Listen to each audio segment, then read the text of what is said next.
አሰላሙ አለይኩም ወራህመቱላሂ ወበረካቱሁ። ውድ የቻናሌ ቤተሰቦች እንዴት ናችሁ? ልይ ሰላም ናችሁ? እኔ ጋር ሁሉ ሰላም ነው አልሐምዱሊላህ። እናንተ እንዴት ናችሁልኝ? እንግዲህ ማሻአላህ ተባረከላህ ዛሬ የማሳያችሁ አስቤዛ የሚዘጋጀውን አስቤዛ ነው። ክረምቱ ሳይገባ እንግዲህ በነገራችን ላይ ክረምት ያው ሲጠሩት የሚያስፈራል እንጂ ምን ጊዜ ክረምቱ ገብቶ ራሱ ፀሐይ የሚሆንበት አጋጣሚ ይኖራል። ኢንሻአላህ ግን ለማንኛውም ጥንቃቄ አይጎዳምና የአስቤዛ ያለቀ ከሆነ ከወዲሁ ማዘጋጀቱ ኸይር ነው እና በሚል ኢንሻአላህ የሁለት ሰው ትዕዛዝ ነው የማሳያችሁ። የአንዲት እህታችን ያው ባቄላው እየተቆላ ስለሆነ ካላቀረብኩትም ይሄ 5 ጣሳ ባቄላ ነው። የሁላቸውም 15 ጣሳ ነው የሚዘጋጀው። ይሄ ማሻአላህ 5 ጣሳ ባቄላ ነው። ዋጋው አሁን ያለበት ሁኔታ በጣም አሪፍ ነው። 150 ብር ነው መርጣችሁ ማለት ነው። መርጣችሁ 150 ብር ነው አንድ ጣሳ ማለት ነው። የአንድ ጣሳ ዋጋ 150 ነው። ከዛ ሽምብራ ደግሞ ይሄ ነው ሽምብራው 5 ጣሳ አሁንም ያኔ ከሁሉም ከሶስቱም አይነት 5 ጣሳ 15 ጣሳ ማለት ነው። እና ቆንጆ ሽምብራ ይሄ ደግሞ በጣም አሪፍ የገበሬ ሽምብራ ነው። በ150 ብር ሂሳብ በ160 ብር ሂሳብ ነው የተገዛው። ባቄላው ነው በ150 የተገዛው እንጂ ሽምብራው አንድ ጣሳ 160 ብር ነው የተገዛው። 10 ጣሳ 1600 አካባቢ ማለት ነው።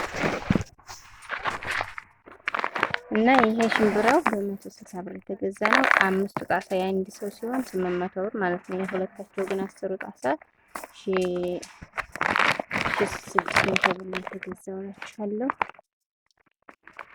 ከዛ በመቀጠል ደግሞ ያው ፀሐይ ላይ ስለሆንኩ ብዙም አይለይም መሰለኝ። ይሄ ደግሞ አተር ነው ማሻአላህ። አተሩ ይሄ በ160 ብር ሂሳብ 180 ብር ገብቶ ነበር። ይሄ ግን አሁን ግን የብላጊው ስለሚወቃ የብላጊው ሲገባ ዋጋው ቀነስ አደረገና አልሐምዱሊላህ በ160 ብር ገዝቻለሁ። ገበሬ ስለሆነች ማለት ነው እንጂ ነጋዴ ላይ 170 ብር ነው አሁን እምላችኋለሁ። ከዛ እንግዲህ ለ15 ጣሳ ሽሮ መደላለያ 2 ኪሎ በርበሬ ይበቃዋል። ያኔ ይበቃዋል ማለት እንትን ሲሆን በርበሬ ሲበዛበት በጣም ያኔ ወጡ ሁሉ ነው የሚለው። ስለዚህ ወፈር እንዲል ውሃ እንዲያነሳ 2 ኪሎ ይበቃዋል እስከዛሬ በማዘጋጀው ማለት ነው። እና ማሻአላህ ይሄን 2 ኪሎ ለብቻ ነው ያስመዘንኩት ለመመጠን እንዲመች ብዬ ነው። ለ15 ጣሳ 2 ኪሎ ከዛ ለ15 ጣሳ ለዚህ ለብቻ 2 ኪሎ ተገዝቷል አላችኋለሁ። እና የበርበሬው ዋጋ ደግሞ አሳውቃችኋለሁ። የበርበሬው ዋጋ በርበሬ 10 ኪሎ ያኔ ለብቻ የሚፈጭ ማለት ነው። ከዛ 2 ኪሎ የመደለጃው ይሄን 10 ለየብቻ አስመዝኛለሁ። ምክንያቱም ግን ከ10 ኪሎ በታች አትድርጉት ማለት አንደኛ ለማዘጋጃ ከተከፈለ አይቀር፣ እንደገና ደግሞ ገፋ ብሎ አንድ ጊዜ ተዘጋጀ ከተባለ ደግሞ ትንሽ ወራት አረፍ እንዲሉ ቢያንስ እንደው እንደ ቤተሰብ መጠን ሆኖ 10 ኪሎ ራሱ እንደው ማሻአላህ ደህና ነው። እና ማሻአላህ ይሄ አሁን 10 ኪሎ ነው። ጽድት ያለ በርበሬ ነው። አሁን ደግሞ ሰዓት ሆኖ አሪፍ በርበሬ ነው ይሄ እየተሸጠ ያለው። እንደምትመለከቱት ይሄንን ገዝቻለሁኝ። ዋጋ 900 ነው 1 ኪሎ። ግን ይሄን ሁሉ ስለምገዛው ደንበኛ ስላለኝ 20 ብር ቅናሽ ነው። በ880 ሂሳብ የተገዛ ነው። ብዛትም ባልገዛው ይቀንስልኛል። ብዛት ብገዛው ያው 20 ብር ነው ቅናሹ። ከዛ ይወዛደር በሱ ሂሳብ ያው እንግዲህ እንትን ደንበኛ ስላደረግነው ከመወስድበት ቦታ ድረስ ይወዛደር 50 ብር ይችላል ማለት ነው። እሱ ከፍሎ እንትንና ደንበኛ አሪፍ ነው። አለኩል ያህል ይሄን ይመስላል። ያው ዋጋው እንግዲህ በ880 ሂሳብ ገዝቻለሁ ለማለት ነው። ሌላው እንግዲህ ደግሞ እንደዚህ መደላለጃ ነው። ከዛ ደግሞ ይሄ የሽሮ መደለጃ ነው። እየቹት ማሻአላህ ጭነት ደግሞ በጣም አሪፍ ጭነት ደግሞ ውጭ ላይ ስለሆንኩ ግን ፀሐይ ያሳይም መሰለኝ። ይሄን 30 ብር ነው የገዛሁት። ከዛ እኩል ለሁለቴን እከፍለዋለሁ። ፍሬ ነው ማሻአላህ። ይሄን እኩል እከፍለዋለሁ ለሁለታቸው 15 ብር ማለት ነው። ከዛ ነጭ ሽንኩርት